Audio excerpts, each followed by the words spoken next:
Yeah, I have one question. My name's Tom Barrett, and I'm a candidate for the OPPD board. Okay.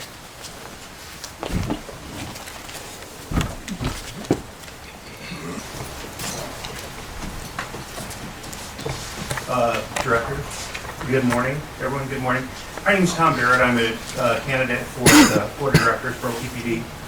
And since we're on the issue of Exelon, I just wanted to know what is the cost of the contract with Exelon? Mr. Gates? And it doesn't have to be exact. It can be an approximation. We'll give you some approximate numbers within the POS, and I'll ask our CFO, Edward Easterlin, to cover those numbers. It has to be pretty broad because of the business confidential agreement we signed in the bidding process. Those numbers are business confidential with the Exelon Corporation, which is understandable in the fact that they're bidding business in other areas as well, and so to have that be in a detailed fashion or granular fashion would put them at a disadvantage for the future work that they might do. But in general, the numbers that we used through the POS, I don't know if you'd cover those, so it'll give you a general feel. Okay. There are a number of items included in the contract, so I'm going to give you a range of value without getting into the specifics of the pricing of each or the fee structure around that.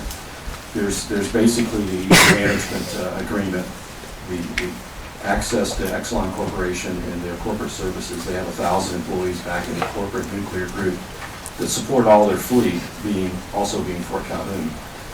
There's also a license agreement. There's an agreement to use their management model that they use in all the facilities at Fort Calhoun, just like they do their other facilities. And then there's personnel. So we have employees on site, and then they in turn operate our facility. There's 10 there that phase out to a potential 5 over, I believe, starting in 2016.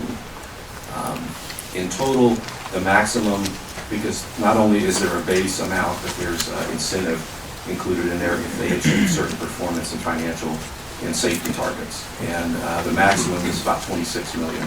The minimum is about $20 million. Is that per year? Per year. Okay. And how about, what's the length of the contract? 20 years. Okay. And so is there a chance for that contract to deviate if they don't hit the benchmarks that they're asking for? There are a number of termination provisions included. Okay. And you said that there's going to be 10 employees from the corporation. Yes. Will they live in Omaha? They will live in Or Omaha. will they live in Nebraska? They will reside here due to the working arrangements, whether they are permanently relocated here. It's not defined in the contract. Okay. It'll be a position by position decision. Okay. That's all I have. Thank you very much. Just to put some context around that too, also, Tom, Mr. Barrett, the net, as we look at the net effect of this on the district operations, it's a positive net present value. And the benefit of the money that we spend here comes out to be a positive net present value for the ratepayers. So it's a better financial position because we're doing this. Okay. Will any OPPD employees lose their jobs or be displaced? We've had some positions that have moved around. Okay. And when you say move around, does that mean they're leaving the Fort Calhoun site and going to a different plant?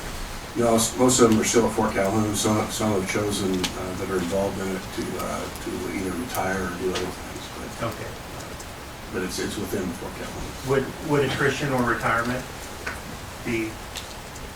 That's what happens. Okay. Yeah. All right. That's usually the process. All right. So how about the senior management that operated the plant prior to, let's say, April 11, 2011?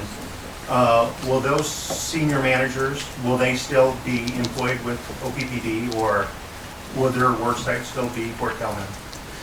Most of the senior management group has changed, I'd say almost completely, actually completely, 100% changed. Okay. All right. Thank you, President.